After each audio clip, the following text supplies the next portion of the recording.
hari ini kami boleh kembali beribadah. Itu semua karena kemurahan Tuhan. Izinkan kami boleh memuliakan nama-Mu Tuhan lewat ibadah kami pagi hari ini. Biarlah Kau hadir di tengah kami. Kami undang Kau Roh Kudus memimpin, menyertai, mengurapi setiap ibadah kami pagi hari ini dari awal pertengahan hingga akhirnya. Memberkati setiap kami hamba-hamba yang melayani Kau. Tuhan menguduskan dan Tuhan memberkati. Terima kasih Tuhan, terima kasih Roh Kudus. Kami mengucap syukur. Kami buka setiap ibadah pagi hari ini di dalam nama Tuhan Yesus Kristus.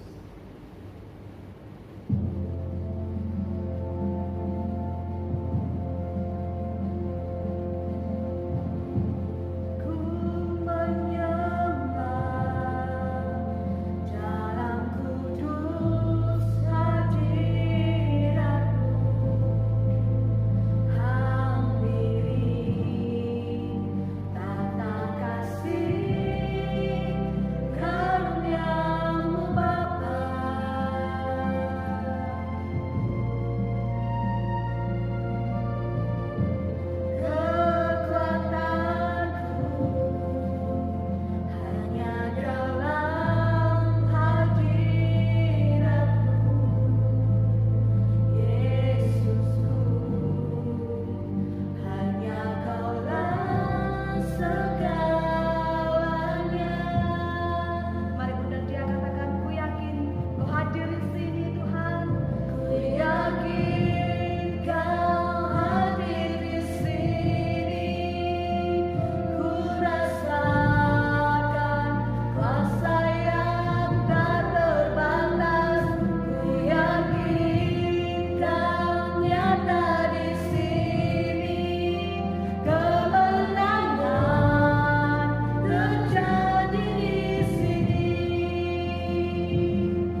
kehidupan kami.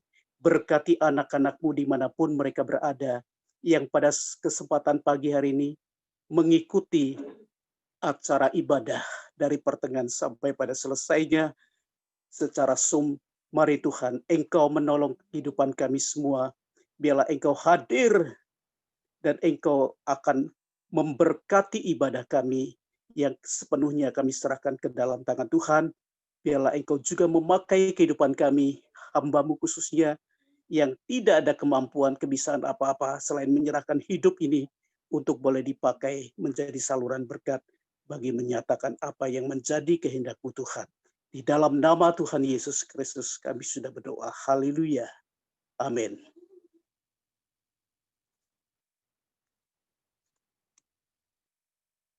Shalom, selamat pagi Bapak Ibu sekalian. Salam damai sejahtera dalam kasih Tuhan Yesus bagi segenap jemaat GPT Getsemani dimanapun berada. Ya, sebentar saya mau tes dulu, cek. Ya, bisa mendengar suara saya ya semua? Bisa. Halo? Bisa. Oke. Iya, jadi kepada jemaat Getsemani dimanapun berada, ya, baik yang di Surabaya, di Mojokerto, di Madiun, bahkan di Belitung mungkin yang bisa mengikuti acara ibadah pada pagi hari ini secara Zoom, ya. Harapan saya bersama istri, seluruh jemaat Getsemani dalam keadaan baik-baik dan sehat-sehat selalu, dan dalam lindungan dan penyertaan Tuhan Yesus Kristus. Puji nama Tuhan. Pagi hari ini Bapak Gembala belum dapat melayani kita bersama sehubungan dengan kesehatan Bapak Gembala yang hari-hari ini mengalami satu kelemahan, ya. Namun kita tetap dukung dalam doa untuk pemulihan kesehatan beliau agar pada kesempatan mendatang dapat melayani kita bersama. Puji nama Tuhan. Pada kesempatan pagi hari ini saya akan menyampaikan pemberitaan firman Allah dari Injil Matius 24 sebagaimana yang Bapak Gembala sampaikan pada hari-hari ini, ya. Puji Tuhan, ya. Pada bagian ini kisah atau perumpamaan yang disampaikan Tuhan pada khotbah di atas bukit tentang hamba yang setia dan hamba yang jahat, ya. Ayat 45 sampai dengan yang ke-47 itu bicara tentang hamba yang setia dan bijaksana yang diberi tanggung jawab untuk memelihara orang-orang atau karyawan pada rumah tuannya selama tuannya itu pergi. Sedangkan ayat 48 sampai dengan 51 tentang hamba yang jahat yang tidak melakukan kewajiban sesuai perintah tuannya, malah memukuli orang-orang tuannya, sedang ia sendiri berpesta atau bermabuk-mabukan dengan teman-temannya. Puji nama Tuhan. Injil Matius 24 secara keseluruhan terkena dengan dua loh hukum, ya, yang bicara tentang hukum Allah yang kesimpulannya adalah kasih. Jadi di sini kita tahu pokok permasalahan ada pada kasih dari hamba-hamba Tuhan itu. Satu hamba adalah setia dan bijaksana, sedangkan hamba yang lainnya adalah hamba yang jahat dan yang malas, yang tidak melakukan kewajiban seperti yang dikehendaki oleh tuannya. Puji nama Tuhan. Kita mungkin dapat melakukan dan mengerjakan banyak hal, tapi kalau tanpa kasih dikatakan tidak ada gunanya. Jadi titik persoalannya atau pokok persoalannya ada pada kasih. Sebab bagian ini terkena dengan kasih, ya. Dua loh batu yang bicara tentang kasih. Sekarang kita membaca dari 1 Korintus 13 ayat 1 sampai dengan yang ketiga. 1 Korintus 13 ayat 1 sampai dengan yang ketiga. 1 Korintus 13 ayat yang pertama sampai yang ketiga. Ya, Kasih. Sekalipun aku dapat berkata-kata dengan semua bahasa manusia dan bahasa malaikat, tetapi jika aku tidak mempunyai kasih, aku sama dengan gong yang berkumandang dan canang yang gemerincing. Sekalipun aku mempunyai karunia untuk bernubuat, dan aku mengetahui segala rahasia, dan memiliki seluruh pengetahuan, dan sekalipun aku memiliki iman yang sempurna untuk memindahkan gunung, tetapi jika aku tidak mempunyai kasih, aku sama sekali tidak berguna. iya. Dan sekalipun aku membagi-bagikan segala sesuatu yang ada padaku, bahkan menyerahkan tubuhku untuk dibakar, tetapi jika aku tidak mempunyai kasih, sedikit pun tidak ada faedahnya bagiku. Iya. Jadi permasalahan yang ada pada kedua hamba ini adalah masalah kasih. Satu, dapat melaksanakan tugas-tugas dengan baik karena dia punya kasih. Sedangkan satunya lagi menjadi hamba yang jahat dan malas karena dia tidak punya kasih. Jadi persoalannya ada pada tentang kasih. Ya, kehidupan kita dituntut untuk memiliki kasih Tuhan. Buah Roh Kudus yang pertama itulah kasih.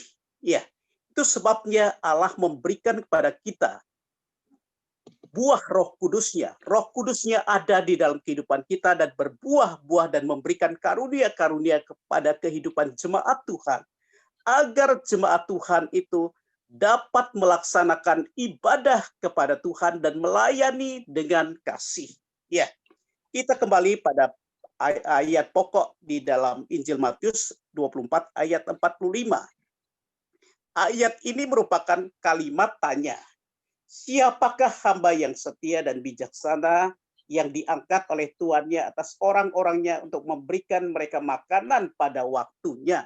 Diakhiri dengan tanda tanya. Jadi ini merupakan pertanyaan Tuhan sendiri kepada kehidupan kita semua para hamba-hamba Tuhan, ya.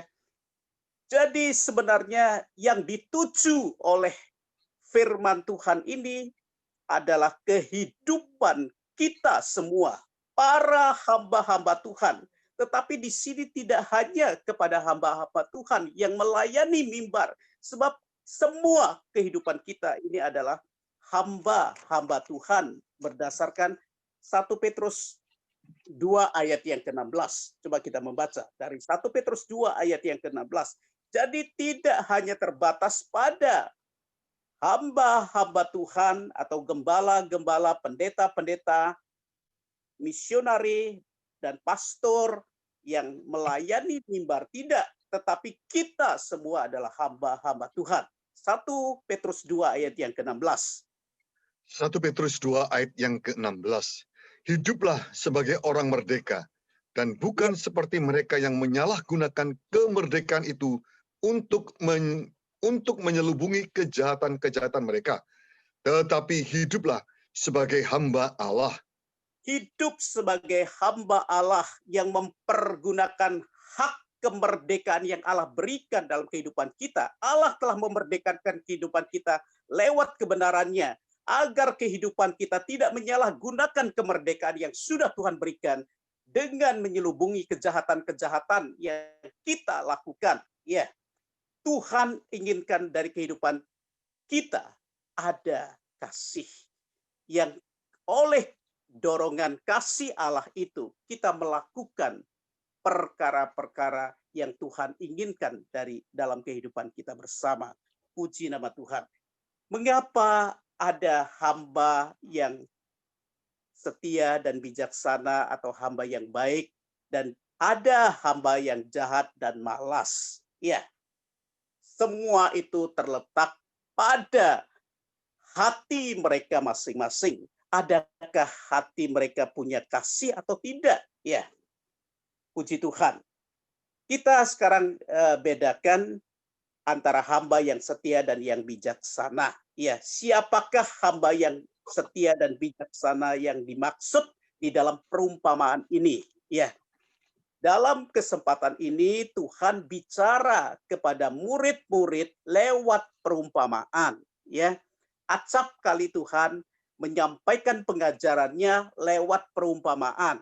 Ya, sebenarnya Tuhan ingin memberikan satu kemudahan kepada mereka dalam menangkap pengajaran firman Tuhan yang keseluruhannya bicara tentang kerajaan Allah, ya, agar mereka lebih mudah memahami pengajaran firman Tuhan yang keseluruhannya bicara persoalan kebenaran, damai sejahtera, dan sukacita. Itu merupakan isi dari kerajaan surga, ya.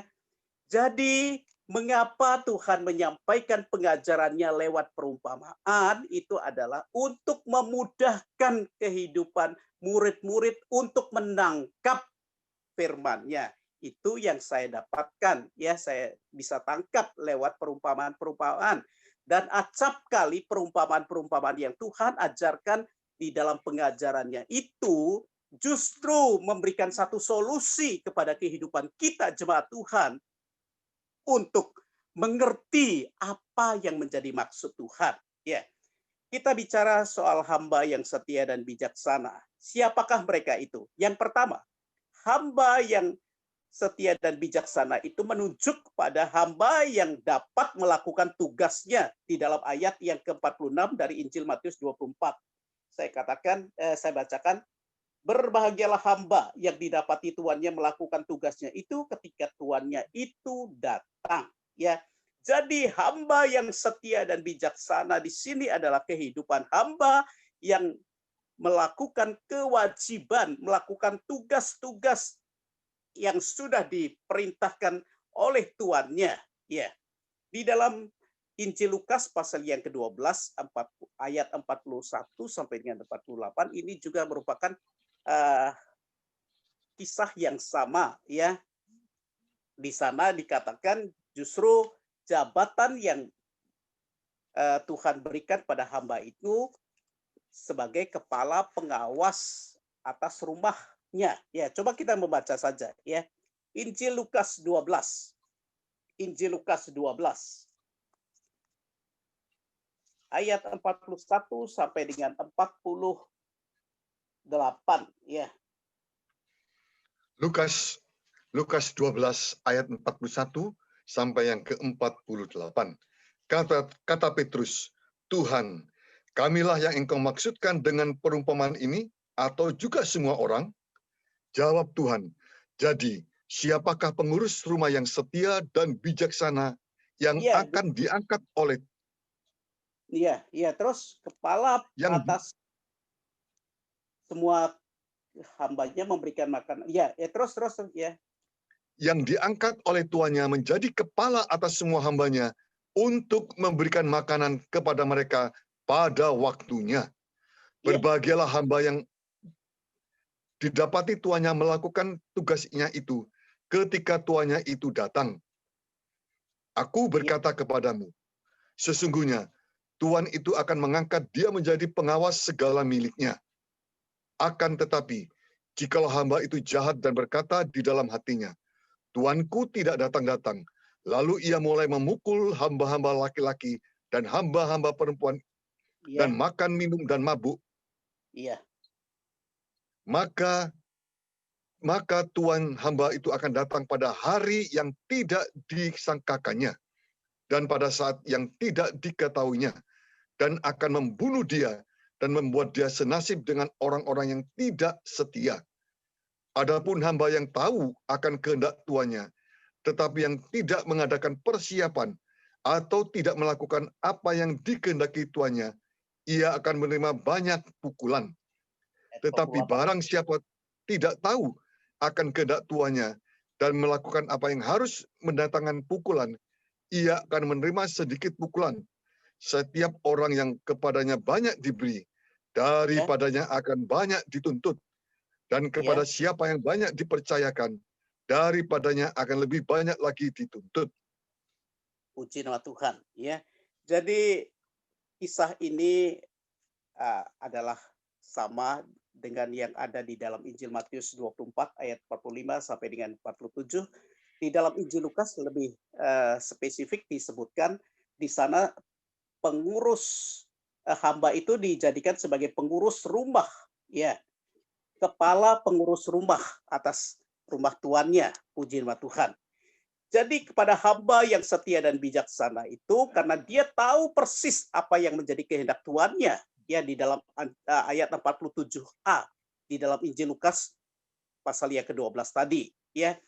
Jadi kita sebagai hamba-hamba Tuhan, sebagai jemaat Tuhan harus tahu apa yang menjadi kehendak Tuhan di dalam kehidupan kita supaya kita dapat melakukan apa yang menjadi maunya Tuhan dan juga boleh menyenangkan hati Tuhan. Kita membaca dalam Efesus 5 ayat yang ke-17. Efesus 5 ayat 17. Efesus 5 ayat yang ke-17. Sebab itu, janganlah kamu bodoh, tetapi usahakanlah supaya kamu mengerti kehendak Tuhan. Ya, kalau kehidupan kita bisa mengerti kehendak Tuhan, maka di sana kehidupan kita tidak dikatakan sebagai kehidupan yang bodoh, tetapi kehidupan yang bijaksana. Ya, di dalam ayat sebelumnya, coba kita membaca di dalam ayat yang ke-15. Ayat yang ke-15, karena Ya. itu, perhatikanlah dengan seksama. Bagaimana kamu hidup? Janganlah Ya. seperti orang bebal, Jangan seperti orang bebal, tetapi seperti orang arif. Seperti orang arif atau bijaksana, puji nama Tuhan, ya. Jadi kita benar-benar harus bisa menjadi kehidupan yang belajar mengerti kehendak Tuhan supaya kehidupan kita jangan dihisapkan sebagai kehidupan hamba yang jahat. Ya, itu bagian yang pertama. Hamba yang setia dan yang bijaksana itu adalah hamba yang mau mengembangkan talenta tuannya. Talenta itu berupa kepercayaan, berupa karunia, ya, yang harus kita kembangkan. Tuhan tidak begitu saja mempercayakan sesuatu, talenta, karunia kepada kehidupan hamba-hambanya, jikalau hamba-hambanya tidak dapat melakukan apa yang menjadi mau tuannya. Puji nama Tuhan, ya. Seperti perumpamaan talenta di dalam Injil Matius pasal yang ke-25, kita membaca ayat 21. Ya, Matius 25 ayat 21 itu kepada hamba yang menerima kepercayaan 5 talenta yang kemudian dia bisa mengembangkannya menjadi 10 talenta. Jadi berkembang menjadi 2 kali lipat, ya. Matius 25 ayat 21. Matius 25 ayat yang ke-21. Maka kata tuannya itu kepadanya, baik sekali perbuatanmu itu. Hai Ya. hambaku yang baik dan setia, engkau telah setia dalam perkara kecil. Aku akan memberikan kepadamu tanggung jawab dalam perkara yang besar. Masuklah dan turutlah dalam kebahagiaan Tuanmu. Ya, dikatakan sebagai hambaku yang baik dan setia. Ya, ini untuk penerima 5 talenta. Kemudian kita membaca ayat 23 untuk penerima 2 talenta. 23. Ayat yang ke-23, maka kata tuannya itu kepadanya, ya, baik sekali perbuatanmu itu, hai hambaku yang baik dan setia. Engkau telah setia memikul tanggung jawab dalam perkara yang kecil, aku akan memberikan kepadamu tanggung jawab dalam perkara yang besar. Masuklah dan turutlah dalam kebahagiaan Tuanmu. Ya, jadi hamba yang tahu mengembangkan talenta yang sudah dipercayakan kepada hamba yang tahu menjadi kehendak tuannya, dia akan masuk dalam kebahagiaan tuannya dan dikatakan sebagai hamba yang baik dan setia. Puji Tuhan. jika kehidupan kita bisa dipercayakan sesuatu karunia, pelayanan, dan kita bisa melakukan atau mengerjakan dengan baik, maka di sana Tuhan akan memberikan kepada kehidupan kita upah, ya, yang tentunya sangat menyukakan kehidupan kita bersama. Tetapi berbeda dengan kehidupan yang menerima satu talenta yang tidak mau mengembangkannya, justru nasibnya seperti hamba yang jahat pada Injil Matius 24 ayat yang ke-51. Di sana dikatakan hamba itu akan dibunuh dan membuat dia senasib dengan orang-orang munafik. Di sana akan terdapat ratapan dan kertakan gigi. Dia akan mengalami satu nasib untuk dibinasakan dan masuk dalam siksaan api neraka. Puji Tuhan. Untuk bisa mengembangkan talenta, memang dibutuhkan spirit dari Roh Kudus, ya. Itu sebabnya Roh Kudus sejak kita percaya dimeteraikan dalam kehidupan kita. Namun Roh Kudus yang kita peroleh itu harus pada kepenuhan, ya, agar Roh Kudus itu benar-benar bisa kemudian menghasilkan buah dan karunia-karunia-Nya di dalam kehidupan kita. Kita mau baca sekarang 2 Timotius 1 ayat yang ke-6. 2 Timotius 1 ayat yang ke-6. 2 Timotius 1 ayat yang ke-6. Ya. Karena itulah, ku peringatkan engkau untuk mengobarkan karunia Allah yang ada padamu oleh penumpangan tanganku atasmu. Iya, kemudian sekarang Roma 12 ayat yang ke-11. Roma 12 ayat yang ke-11. Iya. Janganlah hendaknya kerajinanmu kendor, biarlah rohmu menyala-nyala dan layanilah Tuhan. Puji Tuhan. Jadi dalam kita mengemban tugas-tugas pelayanan, kita butuh spirit dari Roh Kudus yang memberikan kepada kita satu kekuatan, ya, satu kesukaan di dalam kita melaksanakan apa yang menjadi kehendak Tuhan di dalam kehidupan kita, khususnya dalam mengembangkan karunia-karunia, talenta-talenta yang Tuhan berikan dalam kehidupan kita. Biarlah kehidupan kita sebagai hamba-hamba merupakan kehidupan hamba yang dapat dipercayai oleh Tuhan, ya, yang tentunya Tuhan memberikan talenta, kepercayaan kepada kehidupan hamba-hambanya itu karena sebenarnya tuannya itu percaya kepada hamba-hambanya. Tapi ada hamba yang malas, ada hamba yang rajin. Sekarang tergolong kepada hamba yang mana kehidupan kita masing-masing. Ya, puji nama Tuhan. Kita membaca dalam 1 Korintus 4 ayat yang pertama dan yang kedua. 1 Korintus 4 ayat pertama dan yang kedua. 1 Korintus 4 ayat pertama dan yang kedua. Iya. Demikianlah hendaknya orang memandang kami sebagai hamba-hamba Kristus, yang kepadanya dipercayakan rahasia Allah, yang akhirnya dituntut dari pelayan-pelayan demikian ialah bahwa mereka ternyata dapat dipercayai. Ya, jadi kehidupan kita sebagai hamba-hamba Kristus, hamba-hamba Tuhan yang dipercayakan rahasia Allah untuk mengemban tugas memberitakan kebenaran firman Allah adalah kehidupan yang dapat dipercayai oleh yang mempercayai tentunya, ya. Jadi yang poin kedua adalah hamba yang mau mengembangkan talenta. Yang ketiga, hamba yang setia dan bijaksana itu tahu menyiapkan pelita dan minyak. Ya. Jadi hamba yang tahu berjaga-jaga dan berdoa. Ya. Hamba yang menyiapkan pelita dan minyaknya di dalam Injil Matius 25 ayat 4, 6, dan 10. Ya. Adalah hamba yang punya satu sikap berjaga-jaga dan berdoa. Matius 25 ayat 4, 6, dan 10. Ya. Matius 25 ayat yang keempat, 6, dan yang ke-10. Sedangkan gadis-gadis yang bijaksana itu membawa pelitanya dan juga minyak dalam buli-buli mereka. Ya. Waktu 6. tengah malam, terdengarlah suara orang berseru, "Mempelai datang, songsonglah dia." Ayat yang 10. ke-10.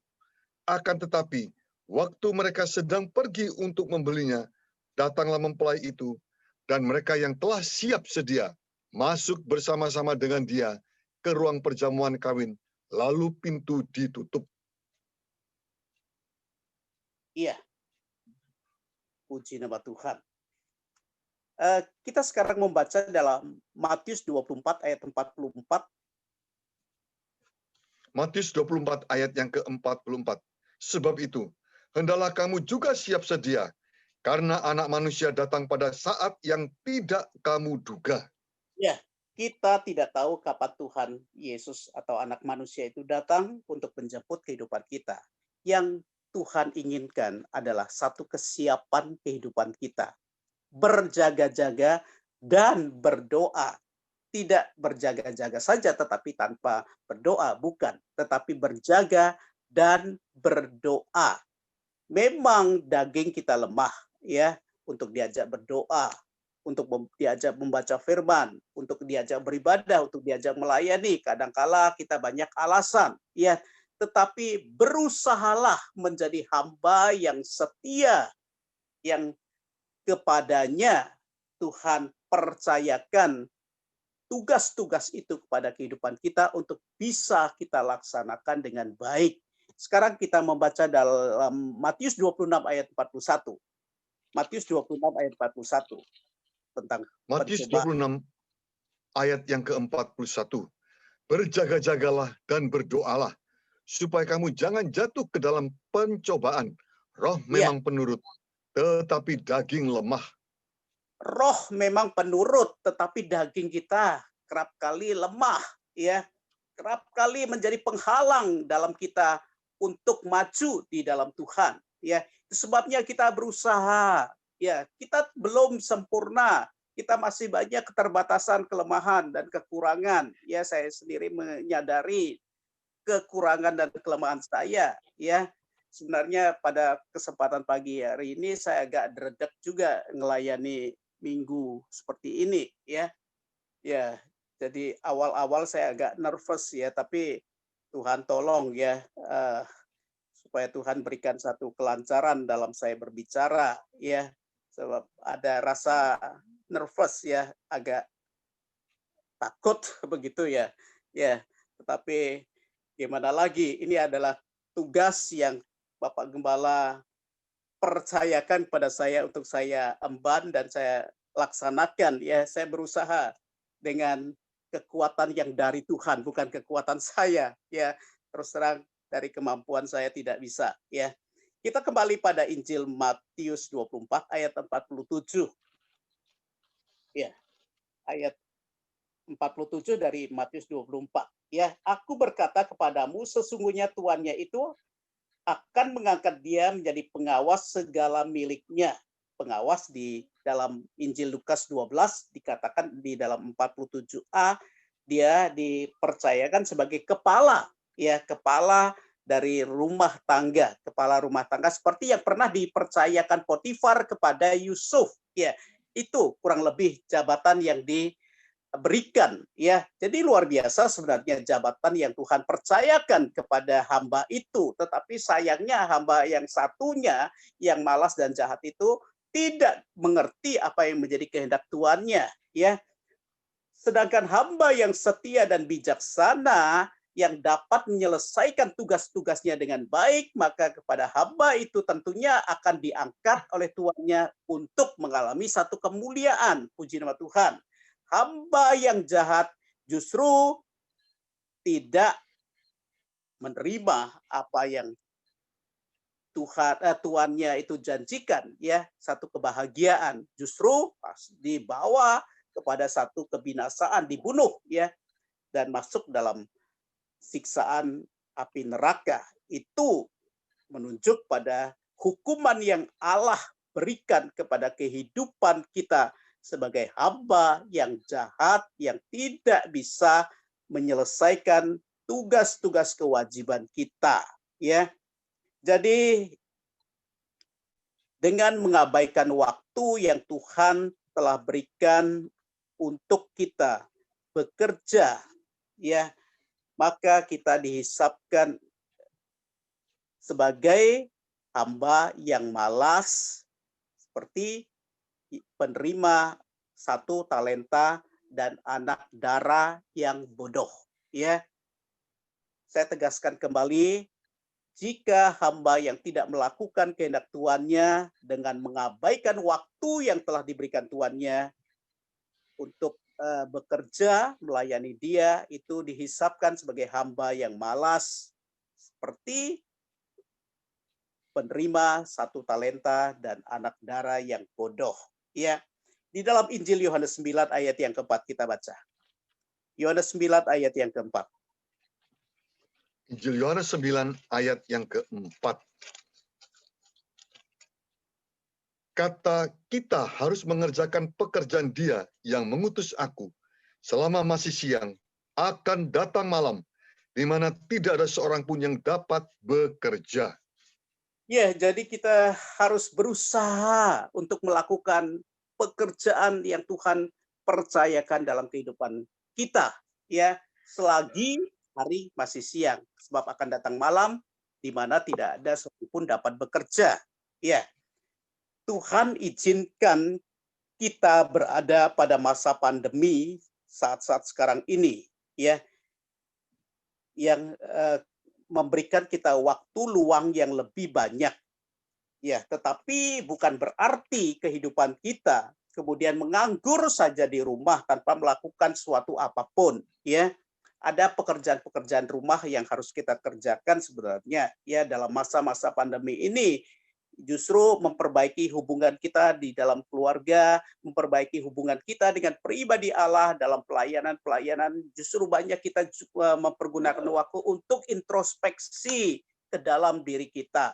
Apa-apa saja yang selama ini telah kita kerjakan, ya, puji nama Tuhan. Ada pekerjaan yang harus kita lakukan justru pada masa pandemi.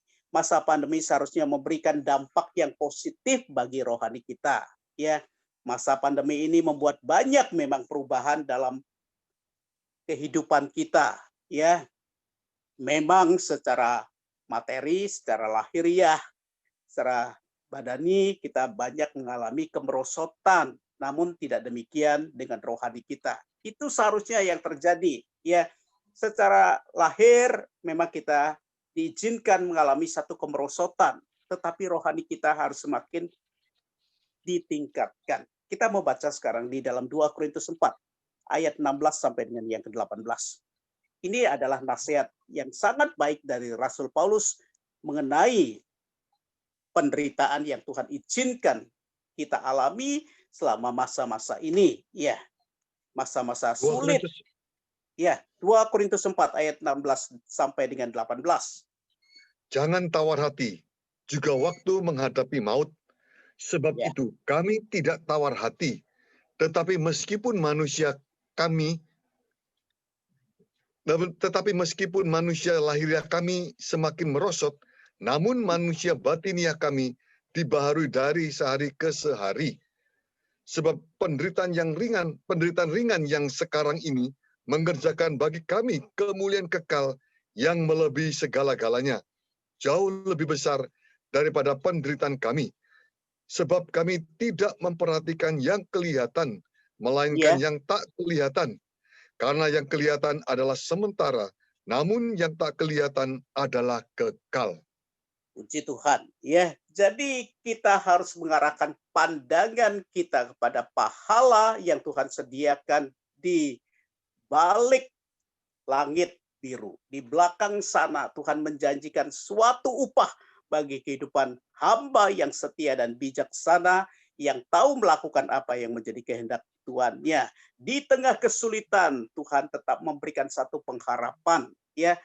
Sebab janji Tuhan atas kehidupan anak-anaknya, iya dan amin. Ya, walaupun di tengah kesusahan, di tengah kesulitan apapun yang melanda kehidupan anak-anak Tuhan, jika saja kehidupan kita mau datang merendahkan diri di bawah kaki Tuhan, kita mau berserah kepada Tuhan, di sana Tuhan akan menolong kehidupan kita. Sekarang kita membaca dalam Yeremia 29 ayat 11. Yeremia 29 ayat yang ke-11. Ya. Sebab aku ini mengetahui rancangan-rancangan apa yang ada padaku mengenai kamu. Demikianlah firman Tuhan, yaitu rancangan damai sejahtera dan bukan rancangan kecelakaan, untuk memberikan kepadamu hari depan yang penuh harapan. Ya, jadi rancangan Tuhan atas kehidupan kita itu bukan rancangan yang mencelakakan kehidupan kita, justru membawa kehidupan kita pada satu hari depan yang penuh harapan, satu rancangan damai sejahtera. Ya, puji nama Tuhan. Kita sekarang membaca Yeremia 33 ayat yang ke-6. Lebih lanjut. Yeremia 33 ayat yang ke-6. Ya. Sesungguhnya aku akan mendatangkan kepada mereka kesehatan dan kesembuhan, dan aku akan menyembuhkan mereka, dan akan menyingkapkan kepada mereka kesejahteraan. Dan kesejahteraan dan keamanan yang berlimpah-limpah.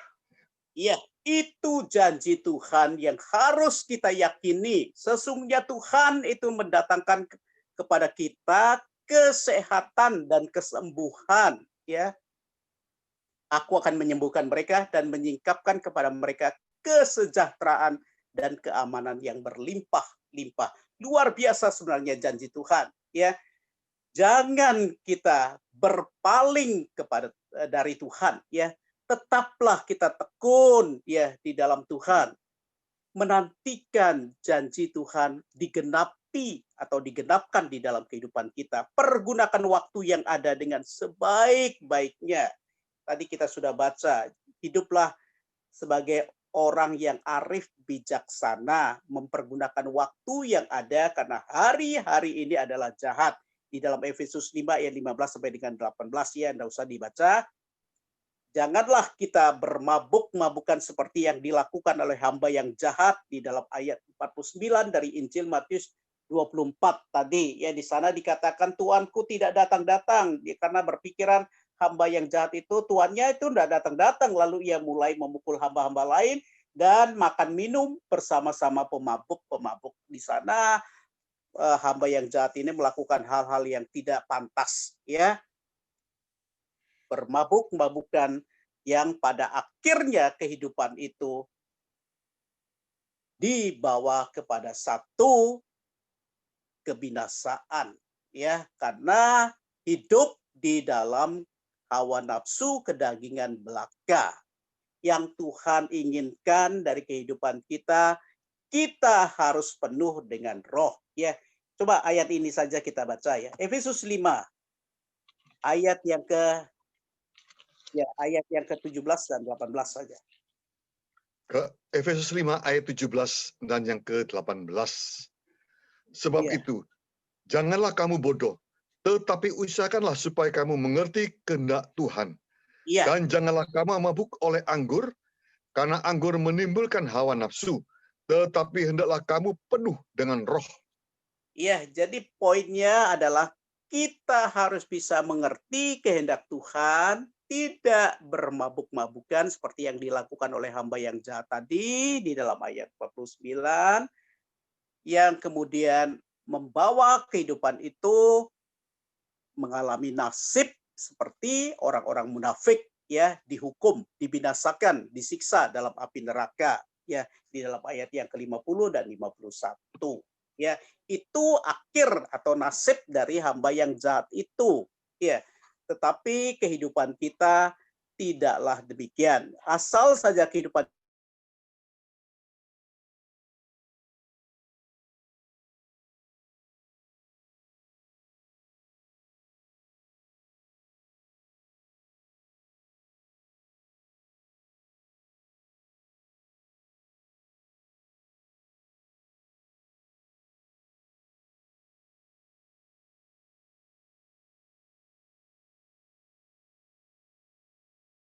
telah mempergunakan waktu-waktu yang ada, yang Tuhan berikan dalam kehidupan kita. Justru masa-masa yang sulit ini membawa kehidupan kita lebih dekat kepada Tuhan, untuk kita belajar untuk melayani Dia dengan sungguh-sungguh, sebab kita tahu apa yang kita kerjakan kepada Tuhan tidaklah sia-sia, dan tentu Tuhan akan membalas berlipat kali ganda. Dan kehidupan kita yang mau melayani Tuhan, Tuhan akan hormati, Tuhan akan perhatikan betul ya. Sekarang kita baca dalam Yohanes 12 ayat 26. Yohanes 12 ayat 26. Yohanes 12 ayat yang ke-26. Ya. Barang siapa melayani aku, ia harus mengikuti aku, dan di mana aku berada, di situ pun pelayanku akan berada. Barang siapa melayani aku, ia akan dihormati Bapa. Kehidupan yang mau melayani Tuhan. Barang siapa melayani aku, ia akan dihormati Bapa. Sangat dihormati oleh Bapa. Luar biasa ya kehidupan kita. Jika kita mau mengerjakan atau melayani Tuhan ya di dalam sisa hidup kita.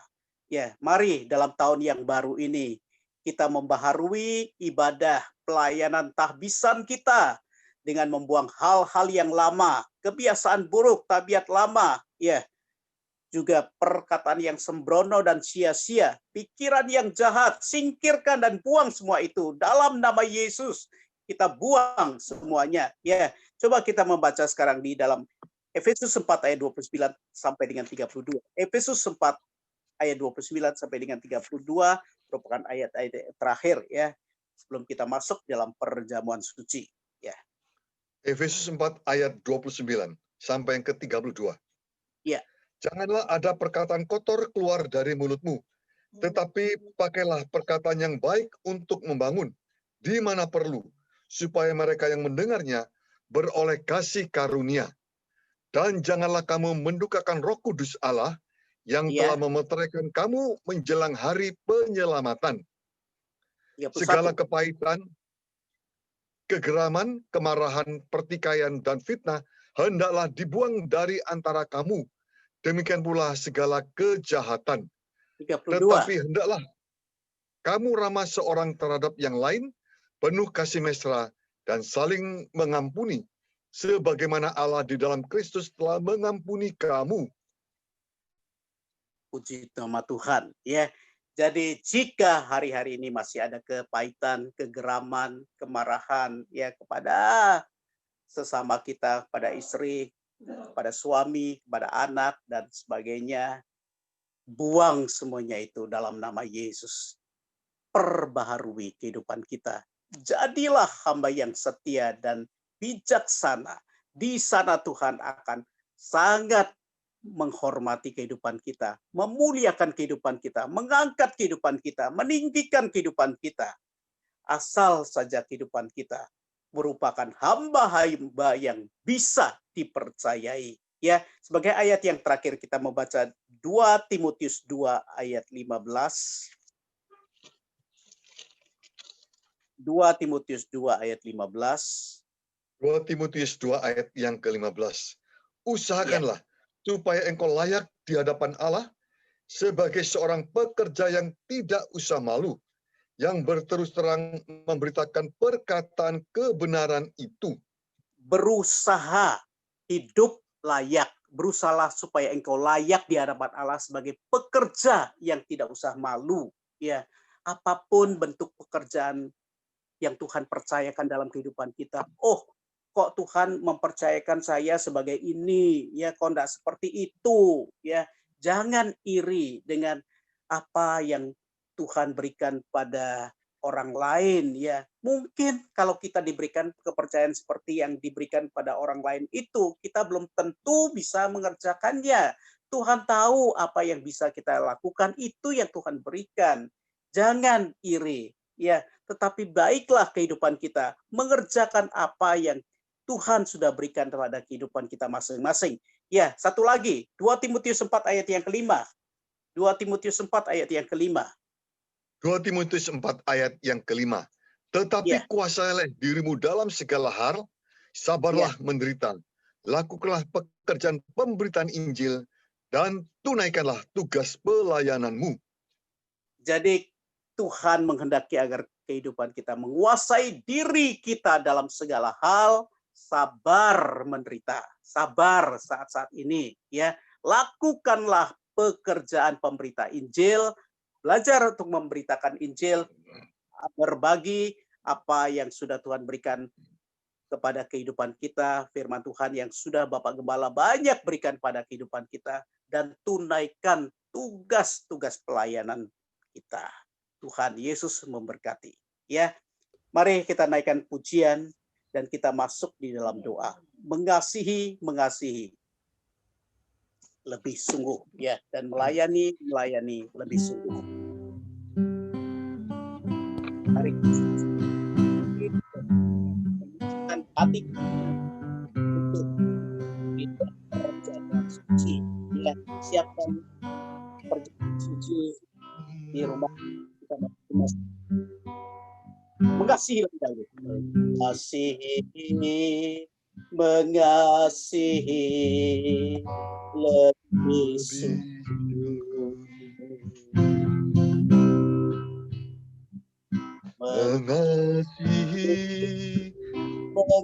Mengasihi lebih sungguh.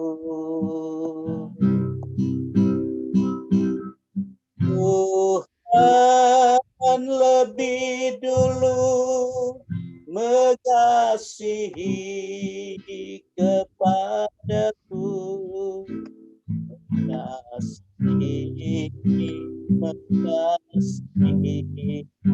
lebih sungguh, melayani lebih sungguh. Melayani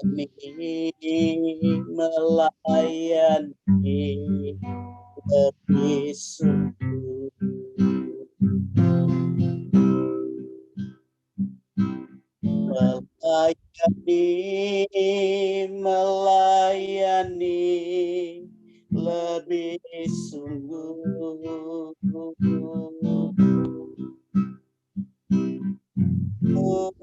Tuhan lebih dulu melayani kepadaku, melayani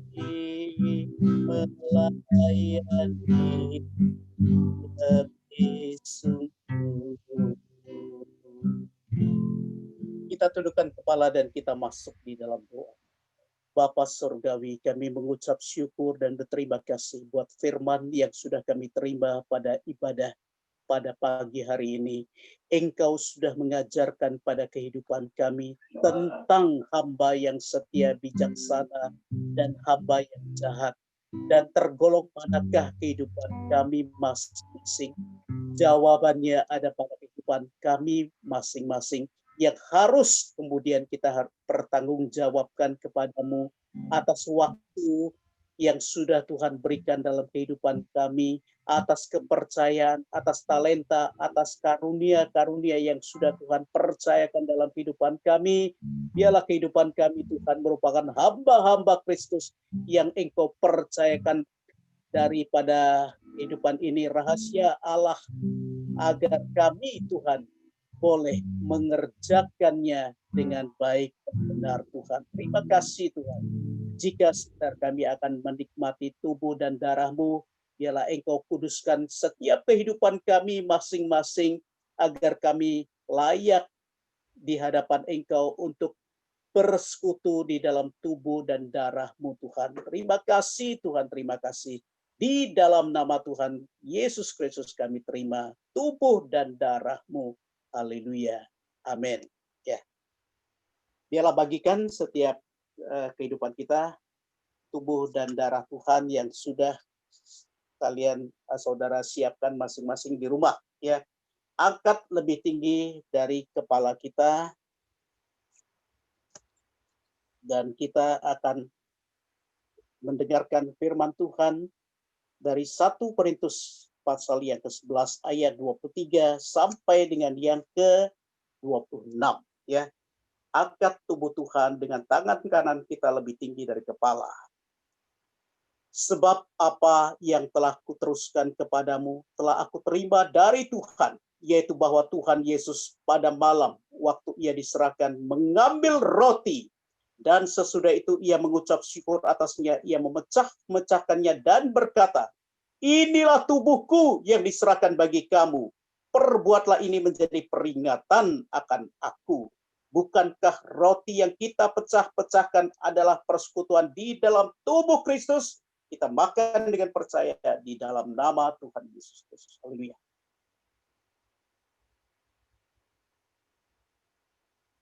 Pindahkan cawan dengan tangan kanan kita, junjung tinggi lebih tinggi dari kepala kita, dan kita lanjutkan mendengar firman Tuhan. Dan sesudah itu ia mengucap syukur atasnya. Ayat 25. Demikian juga ia mengambil cawan sesudah makan lalu berkata, cawan ini adalah perjanjian baru yang dimeteraikan oleh darahku. Perbuatlah ini setiap kali kamu meminumnya menjadi peringatan akan aku.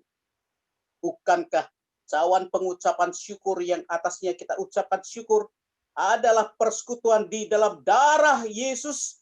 Kita minum dengan percaya dalam nama Tuhan Yesus.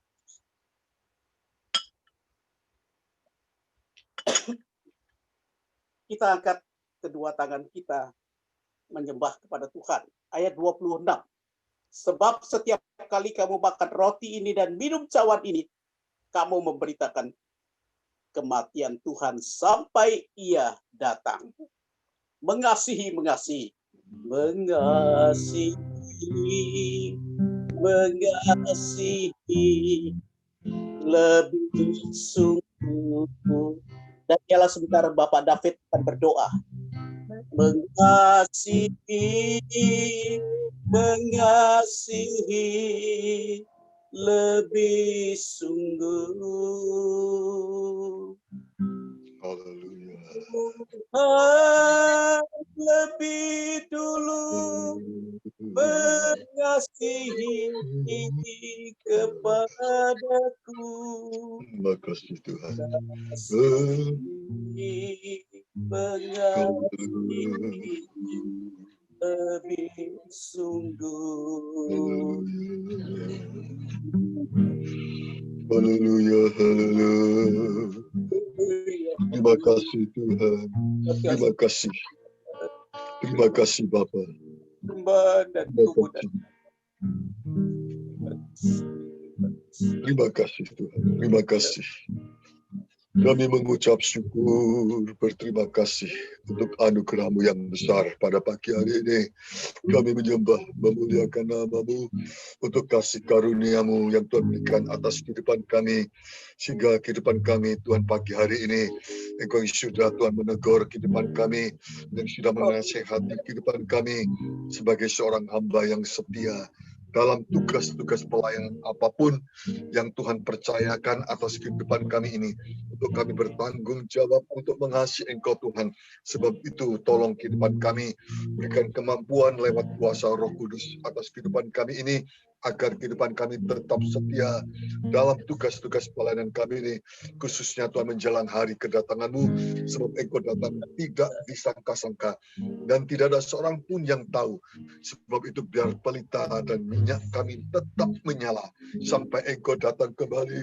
Kehidupan kami ini Tuhan boleh menyambut Engkau di dalam satu kemuliaan, sebab Engkau yang berkata, Sabtaslah hamba yang setia, di mana kehidupan kami ini Tuhan bisa menyelesaikan tugas-tugas pelayanan pekerjaan yang Tuhan berikan atas kehidupan kami ini.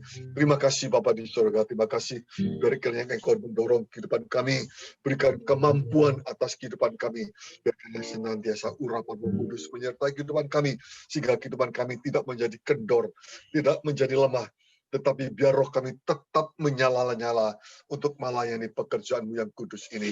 Engkau memberkati kehidupan kami semua yang sudah mendengarkan pemberitaan firman-Mu pagi hari ini, khususnya Tuhan para imam-imam yang melayani, baik anggota Sangkur, baik Ya. kru kor, maranatha, pemain musik, leader, singer, guru sekolah minggu, bahkan kami para penatua, berkati kami semuanya yang mendengarkan firman-Mu pagi hari ini. Tidak ada seorang pun yang terlewatkan. Semuanya diberkati bahwa tugas-tugas pelayanan kami ini jangan sampai kami menjadi patah semangat, menjadi kendor, tetapi kami tetap setia melayani Engkau, Tuhan. Terima kasih Bapa di surga. Terima kasih. Seperti demikian juga yang Tuhan ajarkan atas kehidupan kami, khususnya hari-hari ini, Tuhan. Memberkati hamba-Mu yang sudah melayani kami dalam pemberitaan firman-Mu. Engkau pakai Bapak pendeta muda Artawan bersama dengan istri, di mana Tuhan Engkau tetapkan dia, dimanapun dia berada, biar dia malah menjadi terang-Mu, Tuhan. Terima kasih Bapa di surga. Terima kasih. Kami juga pada pagi hari ini sidang jemaat-Mu berdoa buat hamba-Mu, gembala kami. Tuhan Engkau berikan kekuatan kembali, pulihkan kesehatan hamba-Mu. Kami Tuhan sebagai sidang jemaat-Mu selalu mendukung di dalam doa agar Tuhan memberikan pemulihan kembali atas kehidupan hamba-Mu, dan demikian juga dengan Ibu Gembala. Tuhan berkati juga, Tuhan pulihkan kembali kesehatan Ibu Gembala. Engkau pakai hamba-Mu berdua, Bapak dan Ibu Gembala, untuk melayani kehidupan kami sebagai domba-domba-Mu, Tuhan. Terima kasih, berkati juga seluruh keluarganya. Tuhan memberkati. Dan juga pagi hari ini kami yakin percaya Engkau memberkati sidang jemaat-Mu yang Tuhan sudah mendengarkan firman-Mu dalam ibadah pagi lewat Zoom ini. Tidak ada seorang pun yang terlewatkan, semua diberkati, nikah, rumah tangga kami, pekerjaan, kesehatan kami, semuanya di dalam berkat perlindungan penyertaan-Mu, Tuhan. Terima kasih Bapa di surga, terima kasih, terpujilah nama-Mu, Tuhan. Inilah kehidupan kami serahkan semuanya di dalam nama Tuhan Yesus Kristus. Bapa di dalam surga, pada akhir ibadah kami kembali menyerahkan kehidupan kami masing-masing ke dalam tangan-Mu, Tuhan. Biarlah Engkau tetap menguduskan kehidupan kami setelah kami menyatu dengan firman dan tubuh dan darah-Mu. Kehidupan kami percaya Engkau sudah kuduskan dan layakkan, sehingga kehidupan kami benar-benar merupakan pribadi-pribadi yang adalah milik-Mu. Kami serahkan untuk Engkau gunakan dan pakai melayani pekerjaan-Mu, apapun yang dapat kami lakukan dan kerjakan. Terima kasih Tuhan untuk apa yang sudah Tuhan berikan dan percayakan di dalam kehidupan kami masing-masing. Terima kasih Tuhan. Pada akhir ibadah kami berdoa untuk pemerintah negara kami, Republik Indonesia. Tuhan tetap berkati Bapak Presiden, Wakil Presiden, para menteri, jajaran pemerintah, baik di lembaga-lembaga yudikatif dan juga legislatif, eksekutif, semuanya Tuhan berkati, khususnya dalam penanganan COVID-19, agar segera kami boleh mengalami satu kondisi yang lebih baik dan normal seperti dahulu, Tuhan. Biarlah Engkau saja yang akan bekerja dan campur tangan perkara ini. Terima kasih Tuhan, terima kasih. Saudaraku yang kekasih, terimalah kasih sayang dari Allah Bapa dan juga Allah Putra dan persekutuan Allah Roh Kudus di dalam nama Tuhan Yesus Kristus kiranya diperuntukkan bagi kita semua. Tuhan Yesus memberkati kita sampai Maranatha. Haleluya. Amin. Sampai di sini kita, Tuhan Yesus memberkati kita semua. Haleluya. Amin.